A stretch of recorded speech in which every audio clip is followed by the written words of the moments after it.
welcome to another episode of the Hotspur Huddle. We are back, ladies and gents. We're sorry it's been a little while. I haven't been very well, but we are back in business. Because tonight, me and Nelson and Wes are going to set a lot right before Christmas. Before we get into it, say hello to the guys. So, Nelson, it's lovely to have you on the show again. How are you?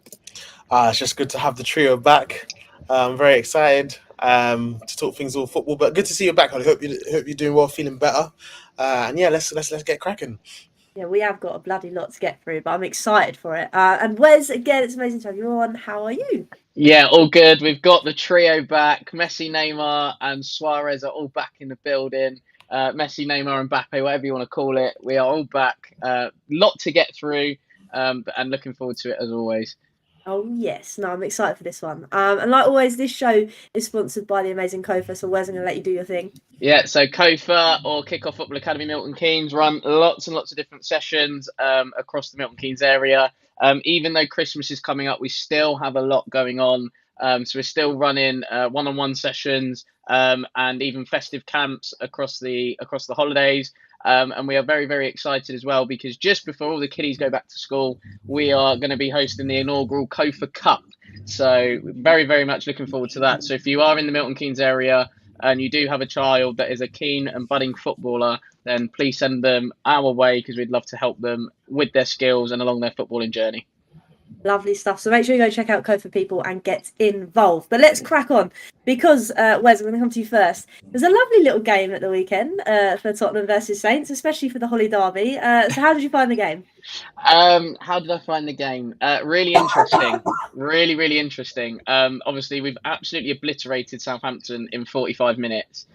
Pretty much sacked Russell Martin, which MK Dons fans are also happy about because he snaked them a couple of years ago to then join Swansea a couple of days before the season started. But there was a few things in there that kind of annoyed me a little bit in the sense of, okay, we can play like that against Southampton, who are absolutely terrible. They're probably the worst team that I've ever come across, not just in the Premier League, but I think in general.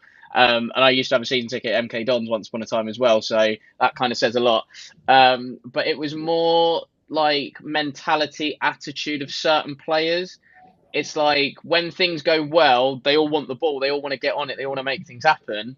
But, you know, we've seen it in games where things aren't going according to plan and, you know, we're not necessarily on top and we need someone to kind of take the game by the scruff of the neck or whatever or produce. And this team, these players don't want to do that, which was the annoying thing for me. But having said that, you look 5 goals in 45 minutes. I don't think anybody can really complain too much, I think, on the whole. But like I say, there was just a few things that annoyed and triggered me from a mentality point of view when it comes to the team and players in particular. I think like the biggest person for that, and I'll come to you for this one, Nelson, was kind of Maddison. I've spoken in recent weeks. I know a lot of Spurs fans, and I kind of want to get your view as well. That he's up for the bigger game, so to speak. But in this game against Saints, he was a breath of fresh air. Do you like Nelson? Wes is talking about obviously that mentality thing with Madders. Is that something that you think he can overcome, especially seeing against Saints, or do you think it's just a high in form at the moment? Well, he's definitely red hot right now, and I think that's something that I think, because it's really good that Wes mentioned that about the mentality, attitude, because I think it reflects the whole team. I think in a sense of, you know, there's been games where, especially like against Chelsea last week, where you guys were up 2-0 and you're looking for people, and when Jadon Sancho scores that goal to potentially bring Chelsea back in the game, you're looking for players to have that mentality in those moments, to stick out and want the ball, to, you know, keep it something like a lead, or obviously the game against Brighton or Ipswich.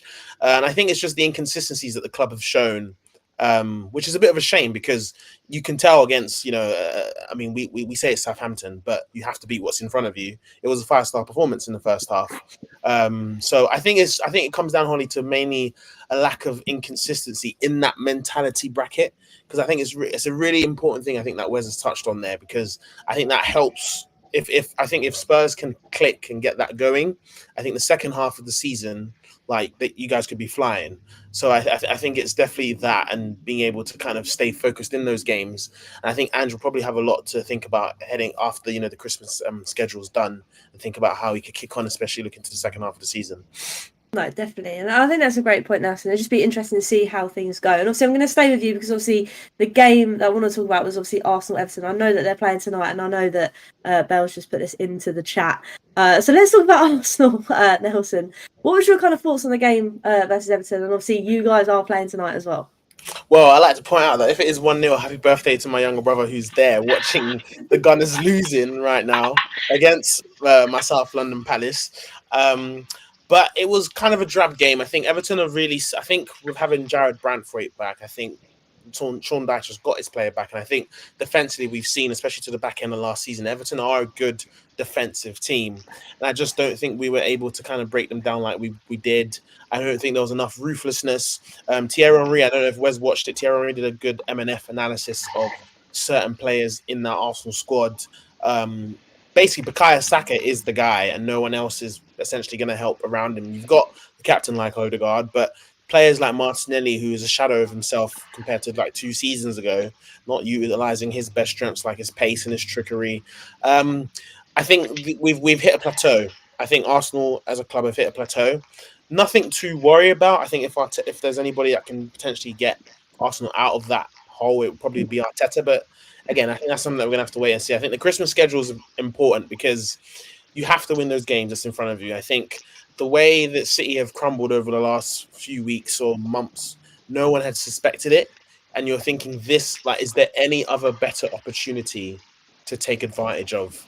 And it just makes me think back to the Leicester season where, Arsenal could have gone, both our clubs actually could have gone forth and won the league title when City and Liverpool were looking really bad. So, I think it was a very bad game overall from an Arsenal perspective. And I just think they'll just have to kick on and look to win those games in the busy Christmas schedule. That's the thing. There is a lot of games going on, Wes, and obviously for us, it was quite nice for them to hit that kind of wall, and then for us to obviously get that win against Southampton. Yeah, Everton at home's not for everyone, is it, guys? You know what I mean? But I think it was interesting, obviously, the points that Nelson's made there. And I think, was it Gary Neville that also made the sort of comparison between Martinelli and Saka and saying that, a couple of years ago, you'd argue they're almost at the same level, but Saka's gone on to that next level, whereas Martinelli's really gone quite stagnant. But I think the thing with Arsenal is, I mean, everybody can say, well, Arteta spent 800 million and they're literally like Stoke from 2012, which is also a valid point.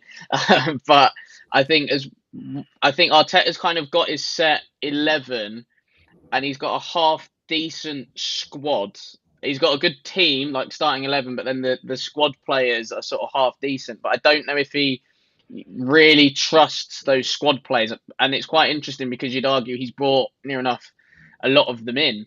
Could Arteta potentially swap out Martinelli with a Trossard or a Raheem Sterling, players of that ilk, which I think from a Spurs perspective, we'd love to have those options potentially available to us at the minute. We've got, I think, 14 fit players. So, the next couple of weeks for Spurs are going to be really interesting. But yeah, I just think Arsenal are there or thereabouts, but it kind of feels like Arsenal now are in that space that Tottenham were in 5-6 years ago under Poch, where okay, we've got this brilliant team playing football that the fans can connect with. We've got players that we can connect to as well, and actually have they got that next jump in them to go and win something? And I think that's the real test. I think obviously them currently losing as we speak isn't a massive help, but look, I think Arsenal have got a target either this cup or the FA Cup, probably in particular. As a trophy that they could seriously go and win. I think they're in a decent position in the league, but I just think Liverpool at this moment in time just look a little more crisp and a little bit more of a fine-tuned machine and a bit more of an oiled machine as opposed to Arsenal, which, credit to Slot from that perspective, because he only came in the summer, and I think we're all predicting that Liverpool would probably have a bit of a hangover from Klopp, but, there's nobody now coming out and saying that, Liverpool miss Jurgen Klopp, so that's a massive credit to him, really. So, yeah, I think Arsenal are just sort of thereabouts, knocking on the door. Can they go through it? Can they break through it? Don't know. It just feels like they're a player or two short. No, it's a great point, and like you say, with Slot as well, bringing Liverpool into it, which kind of leads on to the next point, because obviously we have to speak about the Manchester derby, Nelson, because for me it was a bit of a snooze fest about the last maybe 10 minutes for me. So what did you kind of make of obviously the game in general and how that kind of derby went? I think for obviously rival fans of City, especially Liverpool and the Arsenals, you can even add Nottingham Forest in there because they're obviously now fourth place. I think it was actually a really good win from a United perspective. You have to give credit to Ruben. I really like him. And I'm actually worried for what United could be in the next couple of years. I know me and Wes spoke about it in a couple previous episodes before. We were talking about the fact that United's board just don't really seem to want to stick by a person and see it through. But if they actually do with this guy, I think there's levels that they could reach. And I think it's considering the squad that he's inherited. I think it's a great win for United. You've got a couple gems that have stood out there. I think one that everybody will probably point out is Amad Diallo, and how he was, came back from loan, had a great kind of loan spell. I don't think it was last season. I think it's the season before. Correct me if I'm wrong, Wes. I think at Sunderland he had a blinding loan spell at Sunderland. Has come back. You could tell he was knocking on the door, and now I think sometimes players just need that. They just need the right person to step through and give them that chance. And Ahmed has taken that with both feet. So I'm happy for him because he's a great player. But I think I agree with you, Hollie. It was a snooze fest to begin with. And then looking towards the last 10 minutes, it just kind of opened up. And I think City, from that perspective, I think Pep had mentioned that he wants his players back. I think his players are gone. I think the players that he's brought in, he's brought in some wonderful players, but I think they are now past because we know how relentless Pep is. I think they're mentally, I think they've gone past it now in the sense that some of them who have been with him for, I think, a good 4 or 5 years have now stopped that relentless attitude and have probably given up. Whereas you got younger players like Erling Haaland, who probably is still hungry, have that desire, probably being let down by some of the other players. But that was my thoughts on the game. I think United was a great result for them. And yeah, I think great for Nottingham Forest as well. Good result for them as well. No, it was good, and obviously, like you said, Ahmad, I'll probably butcher his name, but the way that he obviously took that last goal to get that winner was just incredible. And whereas kind of what Nelson's touched on, obviously with Pep and heads are gone, obviously Walker being an absolute egg rolling about on the floor when he got squared up to, it just kind of optimizes what's kind of going on maybe at City at the moment. Yeah, I think if anybody wants to question which derby is the best in the league, and we would all agree it's the North London derby, then I think the Manchester derby was further evidence that North London derby is clear of any derby going. But yeah, Carl Walker, it was quite funny listening to it and hearing Roy Keane going, well, is he actually, he's like that pretty much all the time. It's kind of what he does. And Micah Richards trying to defend him.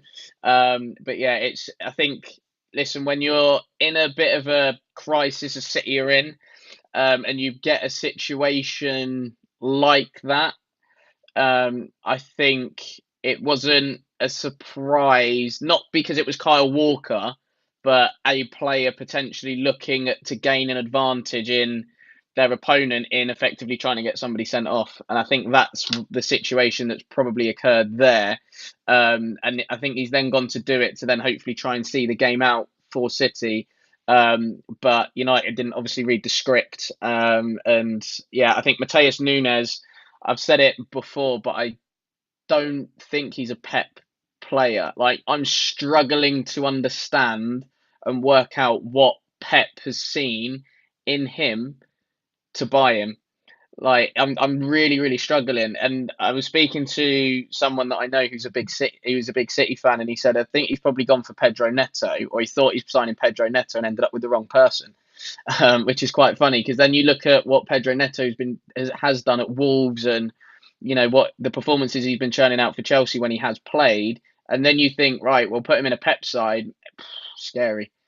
Scary thoughts. So yeah, I don't understand what Mateus Nunes was thinking at that point. Bruno Fernandes going absolutely nowhere. Credit to Bruno, he's obviously bought the foul.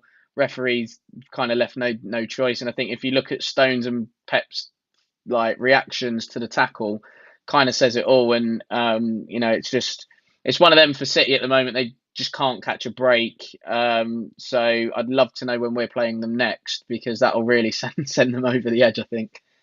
No, I think you're right. And I think the thing is as well, it's just like you guys have said, maybe it's got to that point now where although Pep's contract got extended, maybe it is time just to mix things up a little bit. But again, it makes the league interesting. Like you say, with obviously Liverpool doing well, with City not doing so well, Arsenal having a little bit of a rough season at the moment. Arsenal Spurs, bottling it again, you mean? I was being PG, man. I was being nice. But also with Spurs as well, inconsistency. It's quite nice for the league to be so open, especially for just a football fan in general. But that kind of leads us on because there's been a lot of inconsistencies with a lot of teams, and Nelson, that's left us with a lot of sacking. It's probably sacking season, as we kind of spoke off air before we came on, that this is probably what this season's going to be about. So obviously we've had the likes of obviously Saints sacking Russell Martin, Gary O'Neill, Steve Cooper, Ten Hag. What have you kind of made of obviously some of those sackings already? I know we spoke about a few of them already, but the fairly recent ones.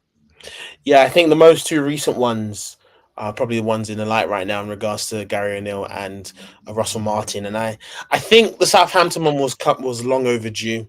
I think a lot of people had already sensed that, like Wes said, probably one of the worst sides, similar to the Sheffield United last season. They were just absolutely horrendous, and I just don't think those players are cut out for the Premier League. They just sometimes you just need that mentality switch, and I don't think Russell Martin is capable of doing that. Sometimes you look at certain managers and you just think you're a championship level type of manager, and that's what strikes to me as Russell Martin. He is that type of player that will probably get a team promoted, but can't help keep them up there. Whereas Gary O'Neill, I kind of feel for Gary O'Neill, if I'm being honest. I think Gary O'Neill actually had some really bright sparks at Wolves, and had a couple of players with him that he obviously had to sell. And I know Wes had pointed out as well that the board haven't really helped him out in terms of transfers as well. And if he were to obviously have the money, if they actually gave him the money to bring in certain players, who knows where Wolves could have been right now? It does look like certain players are going to be out the door now with Gary O'Neill gone. You're looking at the likes of Mateus Cunha. You're looking at Ryan Aït-Nouri, these kind of like key players for Wolves. Mario Lemina that could potentially walk out the door. So it ain't looking good for Wolverhampton right now. I kind of feel more sorry for Gary O'Neill than I do for Russell Martin, just because I think when you make that jump to the Premier League, you know what's there for you, what you need to do, what you need to do to get to that next level, which Ipswich have done as well. So credit to their manager as well. But no, I think long overdue. And I think for Wolves, it was a matter of when and not if, which is a shame, again, for Gary O'Neill, because I think last season, I think he did really well to keep them up. And I was thinking that he was going to kick on, but I don't think he's also got the support that he's needed. So that's my take on second season so far, Hollie. It has been an interesting one. Obviously, I've quite enjoyed Russell Martin being at Saints. But I think, obviously, like I said, I think he was sacked at bloody half time. The way he went down the tunnel before he saw the fifth goal go in the back of the net. But Wes, what have you made of those two recent sackings? I think all the sackings that have happened this season have been justified, genuinely justified. Like Ten Hag was fortunate to get to sort of October, November because he should have gone in the summer, and that's a big, balls up, if you like, from United's point of view. Dan Ashworth at the helm, so says it all really. The Leicester one, interesting. Don't think Steve Cooper should have got the job in the first place. I think me and Nelson went through that a couple of weeks ago, as well. And I think that was a case of when and not if. Russell Martin going from Southampton again was a case of when and not if. I just think he's been. There's this thing with managers at the moment of these are my principles and I'm going to stick by them no matter what, because that's where it's got me to. So Russell Martin playing this possession-based football, play at all costs, has got him the Southampton job, and it got them out of the Championship. And if you look back at their opening game of last season in the Championship away at Sheffield Wednesday, I think at one point they had 70% of the ball, so they would dominate teams with the ball. But then obviously I think at times they just lacked a little bit of that cutting edge, even in the Championship, which is why they ended up in the playoffs.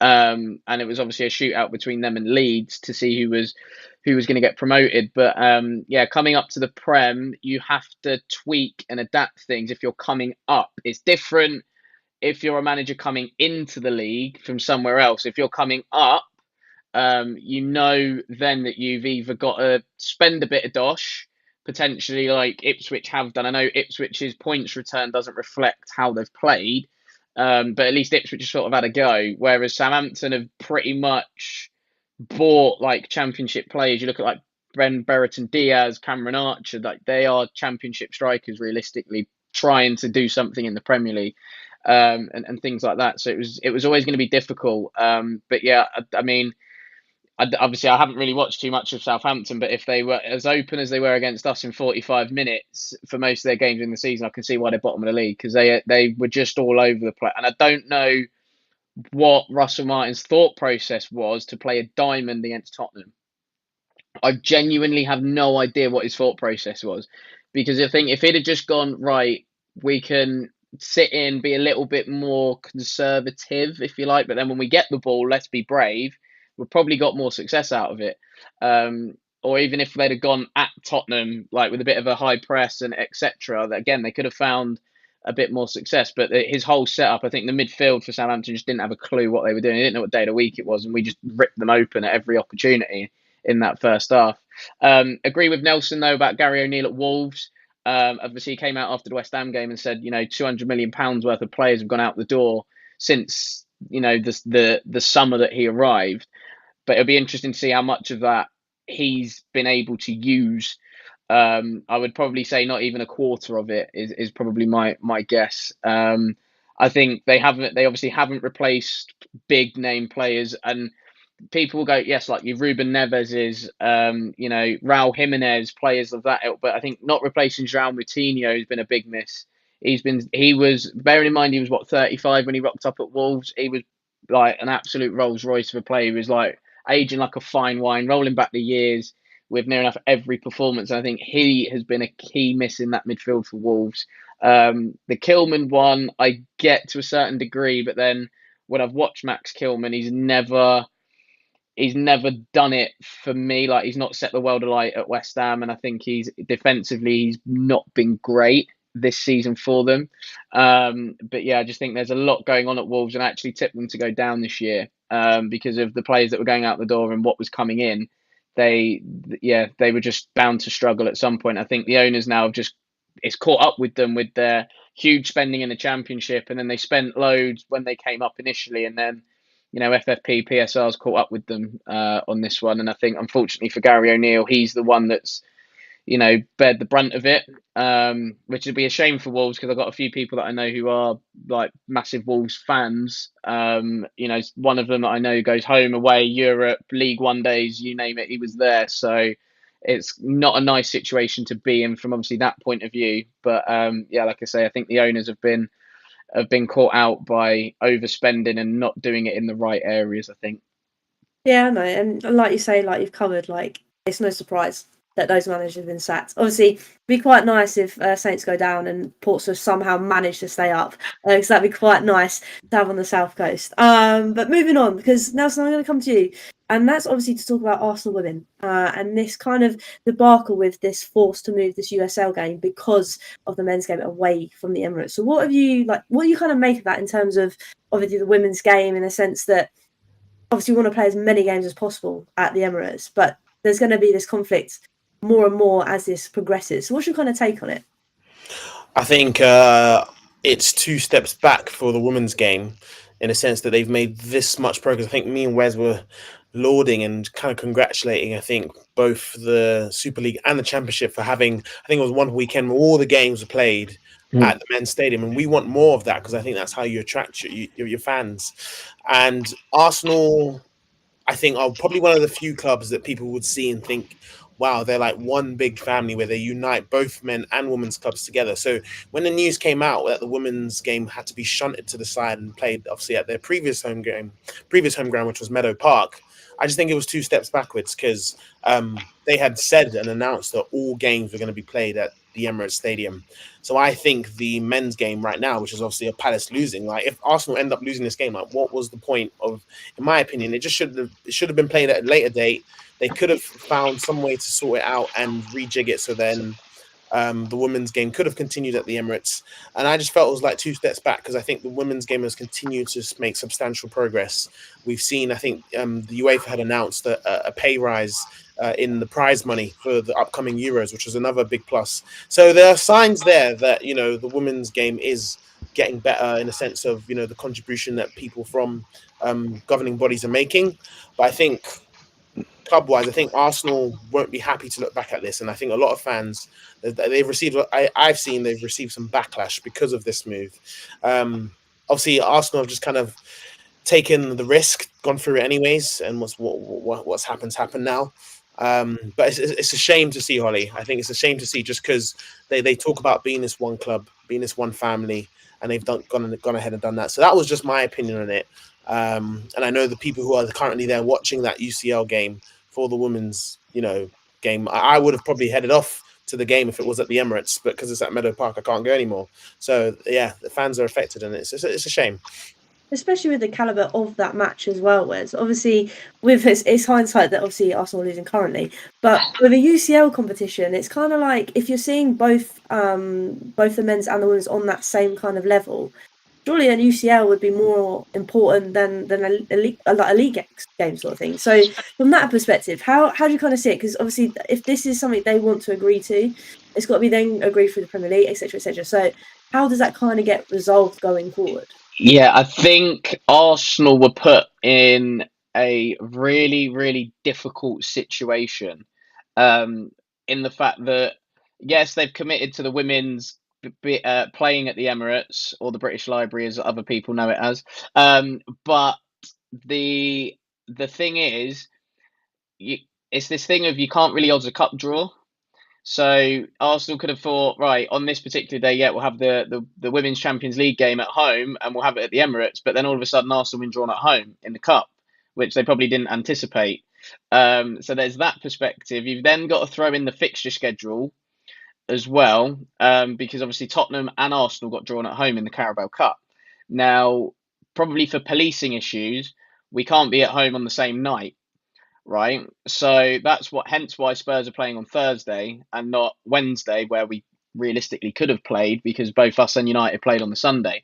So the only thing I can think of here is the other option is to put the Arsenal Palace game on the Thursday, but then our corresponding fixture is also on a Sunday, because we have Liverpool.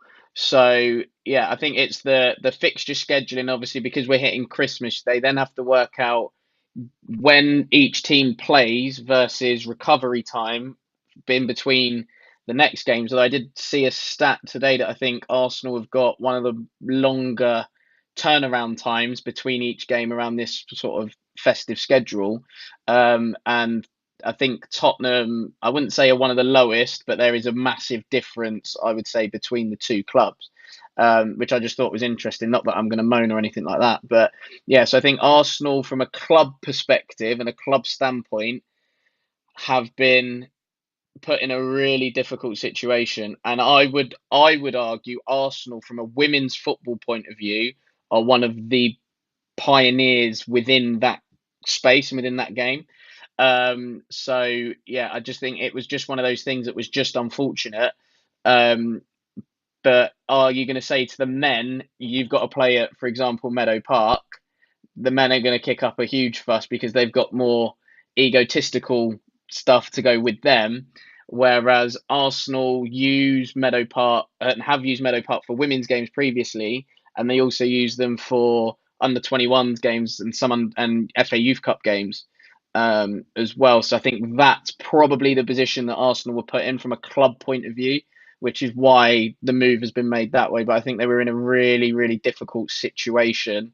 And I actually believe that Arsenal are probably one of the most, like I say, they're a pioneer within the women's game. So I would argue that they are probably more committed than ever to doing what they can to help the women's game grow. Obviously, they've got a massive fan base, which is why they can afford to put games on at the Emirates, because they know they're going to get that back in. So yeah, this is a strange one for me because I feel like I'm back in Arsenal for a change. But yeah, it's just one of those where I just think they were put in a really difficult situation, and that was the outcome that they decided and they've gone with. But I don't think it should be at the detriment of one or the other. Put it that way. Well, I think that's the thing, because obviously growing up playing the game and obviously now seeing that the stature it's at, sometimes I think to myself, like, if this is the way it's going to go forward, there's always going to be this kind of contingency. There's always going to be this kind of how do I put it? Not 1v1, but do you know what I mean? It's always going to be that kind of clash. And that's I'll come to you for this one because I've just thought of it off the head. But going forward, obviously, I don't want it to go back to being two different kind of sports, so to speak. But for me, if I had to choose whether I'm going to watch Tottenham men versus Tottenham women, and maybe it's just me, I would always choose Tottenham men. But if they were played at different times, I could then pick and choose which one I want to watch. Do you think going back down that route would be a good thing for the game in general, or do you think actually they need to both be on the same sort of level in unison? They have to play at the same time, same kind of fixtures, same days to play, sort of thing. I think having the option to choose, knowing from my experience, has always been very helpful to go and watch as many games as possible. However, I do see your point, Holly, in terms of like if things were in unison and things were, starting at the same time on the same day. I don't think you'd lose the core fan base. I just think it'd become more difficult for, I think, especially the women's game in particular, to make the revenue that they have been making to be able to buy the players that they need to make, I think, or bring in the managers that they need to bring in. I think it's fair to say that most of the women's teams in England are funded by their men's teams, where you've got a few independent ones like the London City Lionesses, for example. They are a team that's fully independent, not backed by any team. I think they used to be part of Millwall and then decided to be independent. So it's a really tricky one. It's a sticky situation, just because I think from many people's experiences, I think they'd probably jump on my bandwagon and say that having the option helps to attend as many games as possible for both teams, because it kind of makes you feel that you are supporting the one club kind of motto that they're trying to put out there for everybody to follow, which I do feel like when I go and attend the Arsenal women's games and try and watch the Arsenal men's games, being able to watch all the games that I can watch makes me feel part of that one club philosophy. But I think who knows? I think it probably is down to governing bodies to look at it and think, can we give it a trial run? Can the FA think, give it a trial run, see what happens when you do put it on the same day, see how it affects the women's games. And if it doesn't have a huge negative impact, then yeah, you're probably looking at the future where these games do come together on same days, and maybe they're at different times. Some of them are probably on. Yeah, I think governing bodies would probably have to look at it, I think, in my opinion, give it a try and see what could happen. But I'm not sure what you guys think. What do you guys think about that? It's a good question, Holly. I think I'll come to you as well. I think for me, when I went to, I think it was the last game of the season for Spurs. I can't remember if it was last season, the year before. They were muddled into one. But we had the men's game first, and obviously it was a poor game, and we kind of lost. But then the women's game was straight after. And I don't know about you, Wes, but for me, it was quite nice that I've gone to one game and I've got the opportunity to then watch Spurs women straight after, sort of thing. Yeah, no, I think I remember that because I'm pretty sure we met up afterwards, and I had to pretty much force my dad to kind of stay, and I'm like, no, I'm staying and watching this women's game because I need something to kind of cheer me up after the diabolical showing from the men. I don't know if that type of thing where you have games back to back, if both of the teams are at home, I think that might be a half decent way forward. But I think obviously currently with the WSL, most of the games are played on Sundays and you get the odd game on a Saturday. And I think that is because they don't want to try and interlink it within the men's space. The downside is that you get, for example, like Spurs being in the Europa League or, Chelsea being in the Conference League. There's a lot of Sunday fixtures. So I know there's been a couple of times where Spurs have actively tried to move women's fixtures to try and enable fans to either get to both or be able to watch both, which again I think is a half decent move because you're trying to do something like you're doing something to try and attract fans to watch the women's game, but then also like, right, go and support the men's team. It'll be interesting though to see as time progresses whether you have conversations with people and you say to them like, oh, what team do you support? And it's, oh, I support, for example, Crystal Palace's women's team, and you go, oh, right, okay, that's that. I don't know whether we're going to get to that point in life. I mean, the way the world's going, who knows at this point, right? But yeah, I think if we do get to that point in life, then that is something that needs to be celebrated because of the hard work that's gone on to get to that point. Obviously the players that I work with now, work with a lot of girl players, and it's like, okay, what team do you support? And they're like, oh, I don't really and I'm like, okay, do you have a women's team that you like? Oh yeah, no, I like Chelsea women's team, for example. But then I get some that support one men's team and then a completely different team for the women. So good luck to parents trying to get kits for both, because obviously they're quite expensive these days. So yeah, I think there's bits coming through. Obviously, there's still a lot of work to be done, but I don't think having kickoff times at the same time as men is going to be beneficial, because I think the men's game, the state it's at, I think that's always going to probably win. And I think that's the situation we've kind of found ourselves in, as we touched on with Arsenal, in the scheduling of their two fixtures, I'm afraid. No, definitely. And I think it's just quite interesting because, like I say, when I was a kid, it was just Spurs, Spurs, Spurs. Whereas it's funny because obviously I love Tottenham, and this sounds really controversial, but I love watching, obviously, Arsenal with the players and the calibre of players they've got. I don't know, but I love watching Beth Mead, I love watching Leah Williamson, but it's great when they play for England because I don't have to care. But I kind of get that sentiment, if that makes sense. Yeah. But no, it was just an interesting one to kind of dissect. But we're going to move on to the FIFA awards and the XI and all of that jazz. So Nelson, I'm going to come to you first. What were your kind of takes on obviously that XI, FIFA XI, and then also who sorry, my words are getting all messed up. You can tell it's past 8:00, and the men's best player of the year, and we'll get onto the women's one in a minute. I can't remember all 11 players. The only one that I'd like to congratulate in there is William Saliba. I think, yeah. You can roll your eyes, Wes. Do what you do. The game is gone. The game has not gone. I think he was one of the best centre backs. I think it's probably based on his European. I think when he played for France, I think that's why they included him in there. I think if you had told me to make an 11 of the best players in the world, in my opinion, I wouldn't have put him in there. So it was quite surprising for him to be in there. So I'm just giving him his props because he got in there. But I don't think, on reflection, that he deserved to be in there.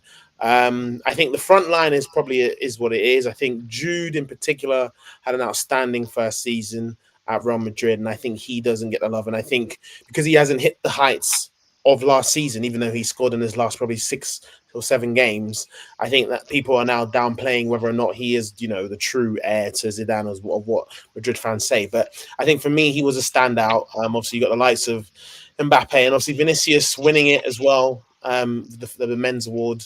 I'm okay with the XI. I mean, if you put it up, Hollie, I probably could make a couple changes, but as off the top of my head, I think Saliba's the only one that I probably wouldn't have put in there just because I didn't think he had deserved it. If Arsenal had probably gone on to win a trophy, then you probably would have considered doing that. And if France had reached the final of the Euros, and you're thinking, yeah, great season, but I don't think he did enough to warrant a place in that starting 11. But that's my take on it right now. I have managed to find it. I think that's it. No. Okay. Oh my gosh. Wes, right winger, what are we saying? I mean, that's purely off the Euros, where he absolutely announced himself on the big stage, and off the back of it, he's now got a signature boot with Adidas. Yeah. The thing that really bugs me, right, with the whole FIFA Best thing is because Vinicius Jr. got the FIFA Best award, right? And that's clearly to keep him happy because he didn't win the Ballon d'Or. But how can another player be deemed the best in the world but not win the Ballon d'Or? That is something that genuinely baffles my brain. Obviously, Rodri won the Ballon d'Or, so he is the best player in the world. So there's no debate because his peers voted for him. So why is somebody else getting the best player? Like, do you understand where I'm coming from here, guys? Like, genuinely, it just makes zero sense. I think Ruben Diaz being in there is an interesting one. That must have been club performance because I don't think Portugal were anything special in the Euros in particular. Emi Martinez, well, that's basically off his performances near enough for Argentina. I know he's done okay at Villa, but do I personally believe he's the best goalkeeper in the world? My personal opinion, no. But then who is out there in terms of goalkeeping? I think the standard of goalkeeping isn't the greatest at the moment, so is what it is. I think Rudiger being in there decent. Toni Kroos, obviously what he achieved last year, going out on a high. But yeah, I think the rest, I'm not that bothered with the FIFA awards. It's just my gripe is how can somebody else be deemed the best player but they haven't won the Ballon d'Or. That's the only thing that I can't get my head around. I agree. It's a weird one, just because I mean, in another world, French football and FIFA decided to kiss and make up and put the award together. So it was the FIFA Ballon d'Or at one point, and we were like, great, this is how it should be. And I agree with Wes. I just don't think it makes sense. And even though Vinicius won it, he probably knows in the back of his mind that it was just something for him to add to his resume, but also it's not as fulfilling as Rodri is probably the happiest. He could bake off right now in Magaluf or Satin and know that he's got that trophy with him. And that means a lot to a football player. And I think we hold that in high regard as fans as well. When you see that golden ball that you hold at the end, I think it means a lot more than just winning a silver, the best thing. So I think as well for someone, I think Atana Bonmati won the women's one. I do think it's the same. I think the same principle applies for the women's. I think if someone else won the Ballon d'Or and then she won the best, it doesn't. I think she won both. So credit to her. But I think it just doesn't make sense. So I do think hopefully in the future FIFA and French football bring it back together, because I think that makes more sense. It just, especially for like the title FIFA Ballon d'Or, just makes so much more sense. And I just felt it was an interesting topic of conversation. I think Lamine Yamal is an interesting one, just because I think he is, in my opinion, one of the top 10 wingers in the world, and that's only at 18. And I don't know if that's because where's the lack of, or the quality of wingers is now reduced to what we've seen like the last 5 years. You're just talking like people like Eden Hazard, who's now retired. I don't know, but I just wanted to give him a shout out just because I think he has had a tremendous season so far with Barcelona, but also the Euros. Yeah, I think what better way to announce yourself to the world. No, definitely. And I think this is the women's one, because we need to show the women's one as well. I don't have a pretty picture for this one. But here are the names. Obviously, like you said, Bonmati won the FIFA one, which is again aligns with, like you guys were saying, with the Ballon d'Or. But these were the kind of players. So where's any standout names in that, or you kind of like, yeah, Fez? The interesting one for me in there is probably Lucy Bronze, because I think her performance levels haven't necessarily been at levels that we know that she can reach and can hit. So it's interesting that she's in there. I don't know if they've just decided, okay, we'll throw her in there because we're a bit short on right backs, on fullbacks, which is a bit harsh. Because Lucy Bronze has, over the years has notoriously been the best fullback in the world. And I think even if you go back to Phil Neville days with England, even he turned around to her and said, "You will be the best fullback in the world." And then I think everybody was a bit confused and wondering what Phil was on that night. So yeah, I think obviously for me, I look at Kira Walsh not being in there. I think Kira Walsh is probably the best number 6 in the world. And I think she's the best in her position personally. So yeah, interesting that she's not in there, to be fair, but yeah, I think the rest is what it is until it isn't. How about you, Nelson? Is there anyone in there you're like, yeah, Fez, hands up, amazing? Is there anyone there like Wes has said in terms of like Lucy Bronze that maybe didn't really warrant it? What your kind of takes? Yeah, she's someone that, as much as I love Lucy and I don't like her playing for Chelsea right now, I just don't think her levels this season have been up to par. I think she hasn't had the best games. I've seen her live, so I feel like I can say that what I've seen hasn't been impressive as we hold her to a high standard. I think she probably knows that herself. I think she knows that she probably hasn't, had the best of seasons.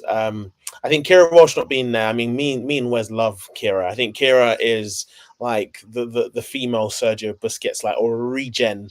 Like the way she just dictates play is ridiculous. But it's funny because I don't think she has got much game time towards the back end of last season and the start of this season for Barcelona. So I don't know if that was a deciding factor for her not getting a place, because she was in the Ballon d'Or 11. I think so. She was in that one, but also not that one. So again, back to Wes's point, like you're in one starting 11, but why are you not in the other? So I don't know. That is a weird one. Hopefully they do align it. So like say it make life a lot easier, but also be like it would make more sense, because it's kind of what's the point of having 2 awards when you could just talk about 1 award for the best players. But it'd be interesting to see what they kind of do. But we're going to move on, talking about starting 11s and this, that, and the other. Well, it's not really a starting 11, but you know what it is. We're going to move on to FPL, and obviously I'm going to get Wes's up first. And I don't think we need to stay too long on game week 15. Yes, we do. I am Yes, we do. just for Wes. Wes, I don't need a full breakdown. You got 70 points, mate. What do you want to say? Put it this way, I captained Cole Palmer by mistake, guys. Throwing it out there. Genuinely didn't realise that Cole Palmer was my captain. So this was the game week where Chelsea played Tottenham, and obviously Cole Palmer balled out. So 70 points, baby. Chris Wood, I believe he scored against Man United that game week. I've never celebrated somebody who I don't even care about goals so hard. It was ridiculous. It felt like a Spurs player scored when Chris Wood had looped it over Inanna, put it that way. I think Decky did well, obviously bagged the goal. And then obviously I made some changes going into game week 16, and it got me 52 points. So I put Allison in for Dean Henderson because it was Palace Brighton, and I didn't know which way that was going to go. I was kind of leaning more towards Brighton with that one. Kukurea had a better performance, but looks like he's going to be unavailable for my next game, so that'll be interesting. Really poor game week for me on this one. Like Vardiol scored in the Manchester derby, and I was like, yes, get in, you beautiful Croatian, you absolute mean machine. And then obviously City go on to lose, so he's lost me clean sheet points. Not the best game week, but happy to pick up over 50 points for last week. So it's those 2 game weeks have definitely propelled me up the leagues. I'm not going to say I'm going to win them, but it's nice to kind of be looking up and a bit better and I can also look down as opposed to just solely looking up at everybody. I'm in that boat, but I'm going to be in that boat for a long time. So I'm proud of you, Wes. Get that 70 points. Put it back on the screen for everybody. I'll frame it for you. But no, good job. Can you sign it as well? Can you sign it? I can sign it if you like. We're going to move on to obviously Nelson's as well. So go on, Nelson. Do your thing, my friend. Captain choice was a mistake. My heart was always saying go for Salah just because of his crazy consistency, and then I was thinking, obviously, me and Wes hung out at the weekend and we saw that Fulham were leading. So I was like, okay, well, Salah's not really going to do anything, and then he goes and conjures up a ridiculous assist, and you're like, oh gosh, and then you're thinking Cole Palmer could potentially, because I think you look at stats, Brentford away from home are not really good, and you're thinking Chelsea could capitalize on that. So I went with Cole Palmer instead. Didn't turn out that was a good result. But everybody's forgetting about, one of my strikers down there, 11 points, Alexander Isak, I think is someone in red hot form, a goal and an assist with some bonus points.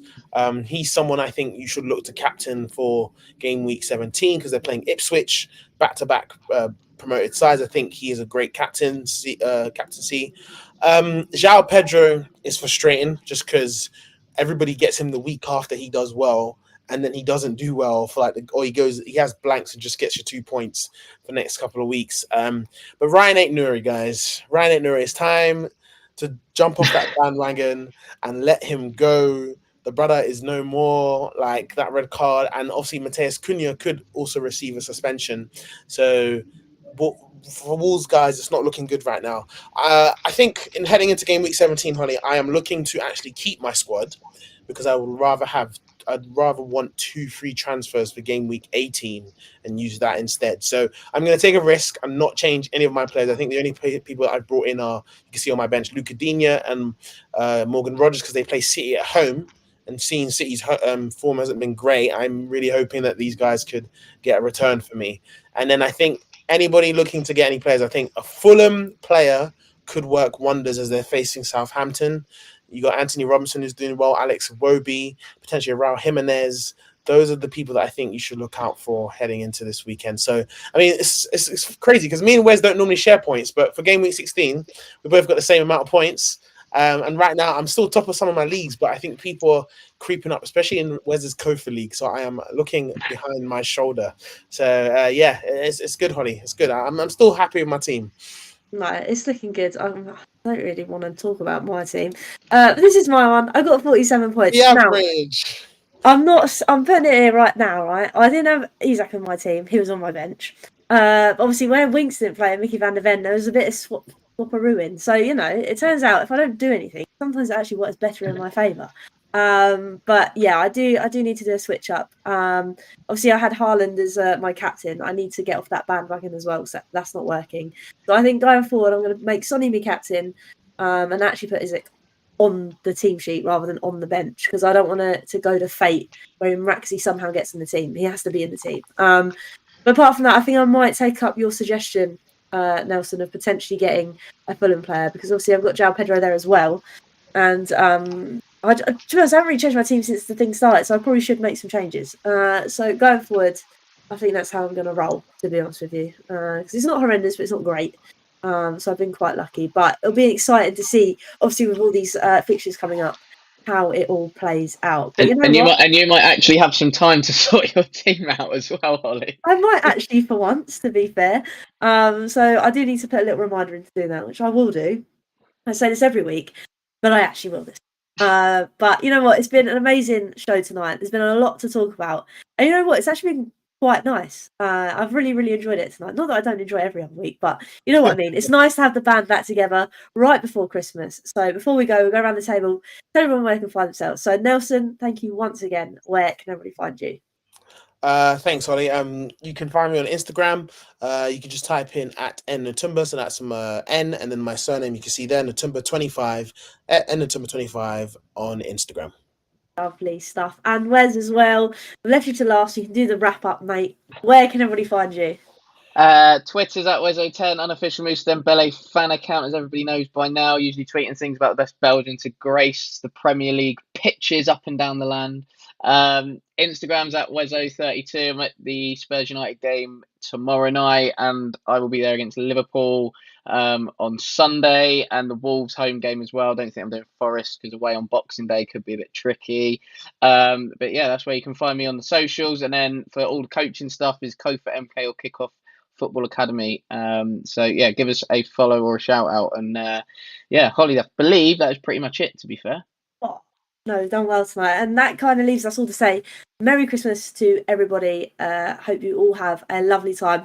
Hollie's Hotspurs will potentially be back Monday, but as per, I've left it last minute and haven't got any guests at the moment, so you might just be my face on Monday, but we'll see how that goes. But like I say, wish you all a Merry Christmas, and we'll see you back potentially, I would say, in the new year. I haven't spoken to you guys when we're going to do the next one, but probably be the new one, the new year. So until 2025, till next time, on your Spurs.